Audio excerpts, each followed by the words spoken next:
Hi everyone, Rich Andy here. I recorded this podcast on the 30th of April, and when I was editing it, I decided I wasn't going to release it. And I've had some people tell me that's the wrong thing. So here it is. Thank you to everyone that has watched parts 1 and 2. Here's part 3. I believe it to be the final part of this journey. Not the end of the journey, but the final part. I'm Rich Andy. You don't know what I'm talking about, and neither do I.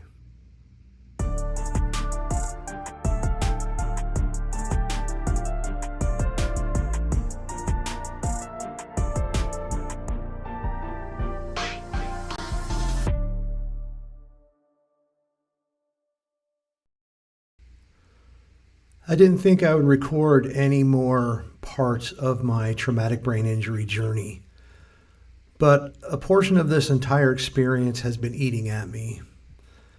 I've never told anyone any of this, not my favorite human being, not my sister. I've not even blogged about it or journaled about it or anything.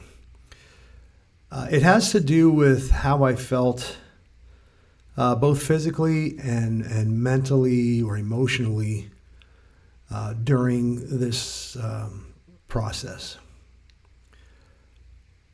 In part 1, I discussed the medical aspects of these injuries, some scans, some of the terminologies used, and even the procedures to correct, in part, what they could.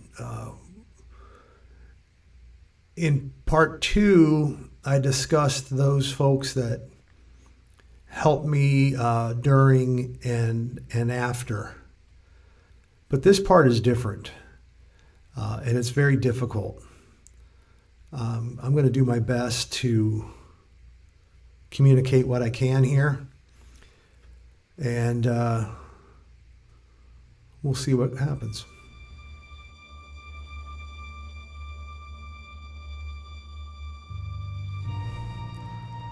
The first part is the overwhelming physical pain. Before, during, and after these surgeries, there was profound pain. The skull is essentially a sealed vessel. Obviously, there's some various channels and ways of things getting in and out, but for all intents and purposes, it's a sealed vessel. Your brain floats or is suspended in a very thin layer of cerebral spinal fluid, but there's not much room for expansion, swelling, foreign objects such as blood.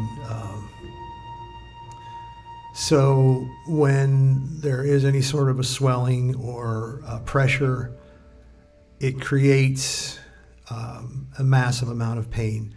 It is said that the brain doesn't actually have nerve endings, so the pain is caused, more so, I guess, by the skull and pressures, and maybe it's putting pressure on your eyes, your eye nerves, your hearing nerves, other nerves, whatever. But the pain was profound, as to say the least. I also think, to my recollection, and I it's not like it's a memory that you say, hey, I want to think of something, and you can think of it and recall it. There is something that is imprinted. I guess that's a good word. It's imprinted in me that I was conscious during the surgeries. Well, not fully conscious to the point of being conscious, but I was aware of the surgery, especially that major first one, And I was still present. I was still present when the surgery was happening. And that that of course led to additional pain and emotional or psychological or whatever term you want to use, parts of this journey.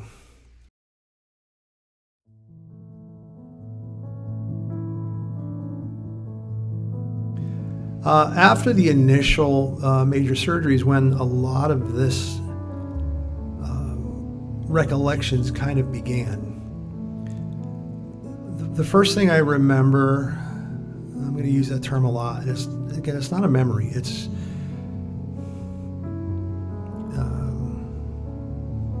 a part of the programming. It's the software that keeps me running, I guess. There was a smoke or a mist or a fog in where I was. There was a major temperature change. I don't remember if that was hotter or colder. I just know it was a temperature change. And there was music that I didn't know. And I've never been able to find that music. Occasionally, it will come into my head, and I try to find that song or that music or whatever it was, but it just doesn't exist. The next thing, there were people around me and above me, including myself. I remember watching from the outside at one point, looking down at myself on the bed and wondering, A, how am I watching this, and B, am I down there, or am I up here? Where am I? I don't know where that was. There were people from my past there, people that I know, people that I don't know, some people that have passed on were even there. There were people around me that weren't there at the time. Again, myself looking down at me, trying to figure out what was going on there. So essentially an out of body experience, for lack of a better word. Weird, to say the least.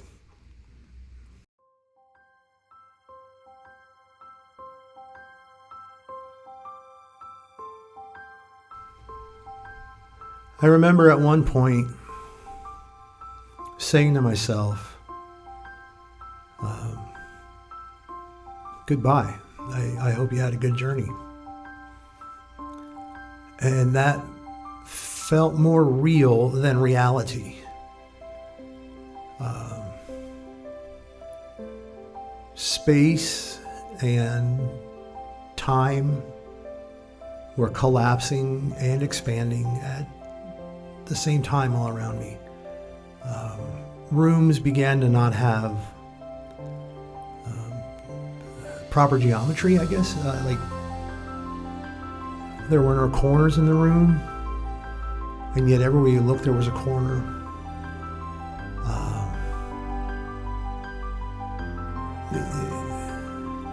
There wasn't a floor, there wasn't a ceiling. There was just existence.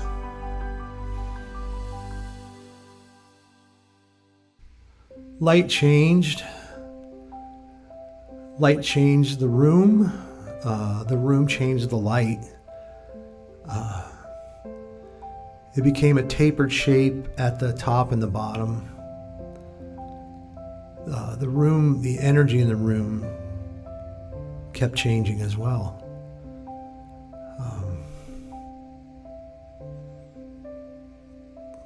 there were absolute thoughts of giving up. And I remember I probably gave up a few times.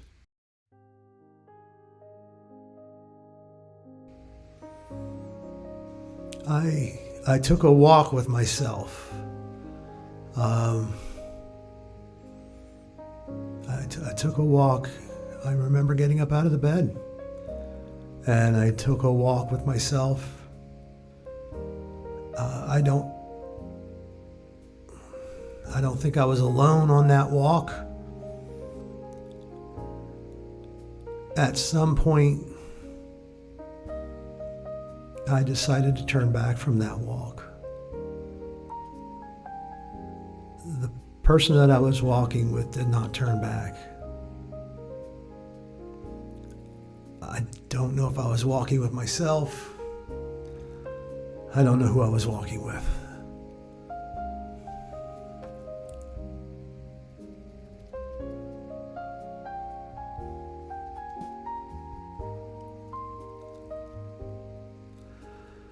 After the correction of the deeper bleed, my fear and entrapment continued. That third man was there a lot. I remember reaching out to somebody that wasn't there. I knew the voice of that person, but I can't tell you who that was. And again, maybe it was me.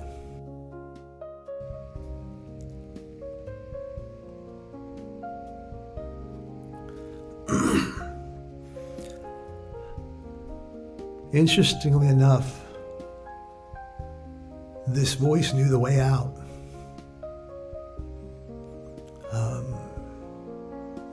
The voice had been there before and it knew the way out.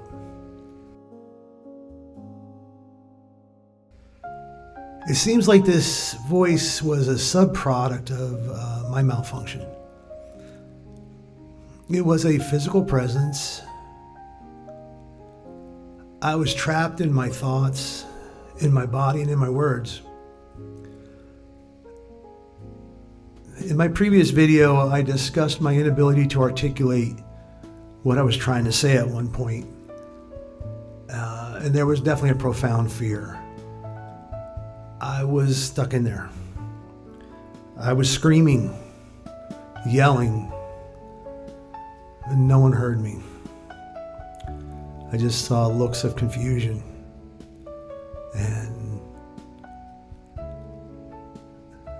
the words that I was saying inside again wasn't what was saying outside. There was something happening inside. And I don't know how long this moment lasted. Was it 2 seconds, 2 days? I don't know. It was a long time in time for me. It felt like an eternity. But I'm also a very practical person, and I know it wasn't. I think my communication problem lasted about a day and a half or 2 days, so maybe it was just that long. Maybe it was longer.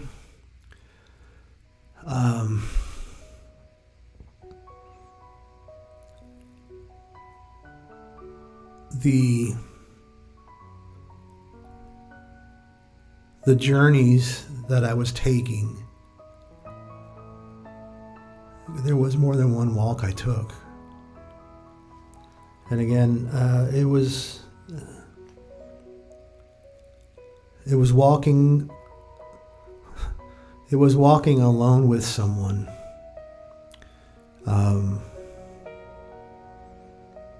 And I kept turning back around and making it back.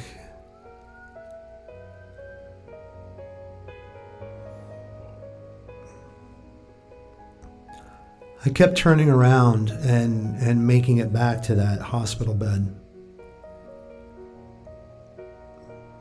I didn't know where I had gone, how far I had walked, what the destination was. But I always found the way back somehow. And again, I walked with someone, but I always returned alone.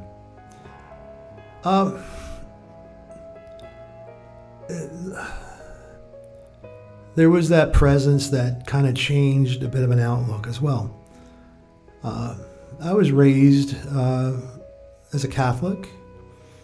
I walked away from the building that is religion a long time ago. I've tried to live my life as a good human being, still with faults, but I practice trying to be good. But I got to the point where religion is not a building. I've read the good book a number of times, and I've even had spirited debates with others about it. Even with all of that, I don't believe that was that kind of a journey. I don't know. I don't have that level of knowledge. I wouldn't profess to have that level of knowledge, and I don't think anyone does, and I don't think anyone could. I'm not asking for anyone to figure that out.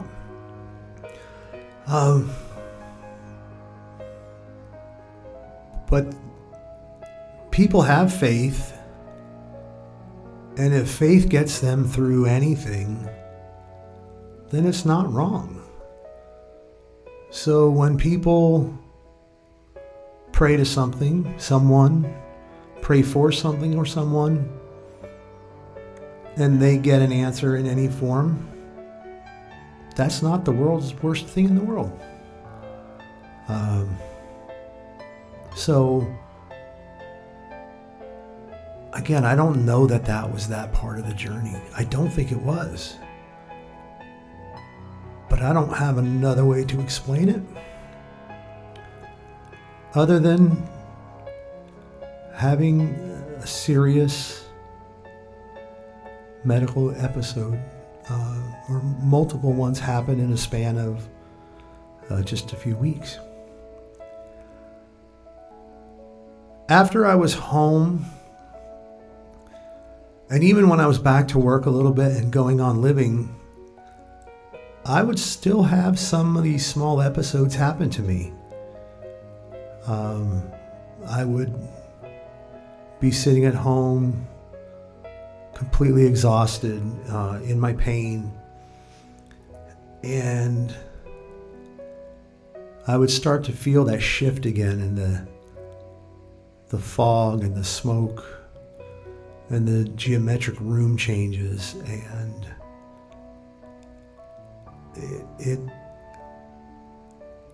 it didn't stop for a long time. In January of 2025, I had another brain bleed. It happened while I was sick. I had a chest cold or a head cold, and I was so sick I wasn't taking any of my medications. No allergy medicine, no blood pressure medicine that I was on at the time, no blood thinners that I was on. But I got that headache back, and I drove to the emergency room, and they did a scan, and they found another brain bleed. But because I wasn't taking the blood thinners, and I was basically doing nothing for probably 2 or 3 days leading up to that, it had stopped bleeding, and it was essentially healing itself. So there was no additional surgery needed. But during that time, with the pain medication and the other medications they were giving me, I took one final walk. It was a different path this time. The stranger knew the way, but I kind of knew where we were. And I definitely knew the way back. And so I turned back around one more time. In July of 2025, I made myself a commitment.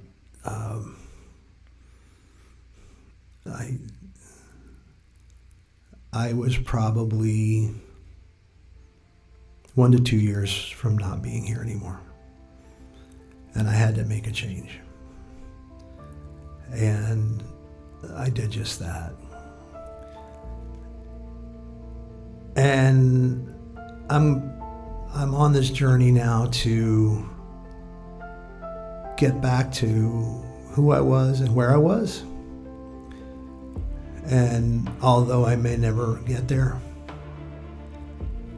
I'm going to do my damnedest to make sure that I can get somewhere. So this is more than likely the last time I'm going to talk about this, and I'm going to get on to more interesting topics, some funny stuff, and hopefully I can entertain some people here. That's what I want to do. I just want to make people happy. But I had to get this one out and get it there.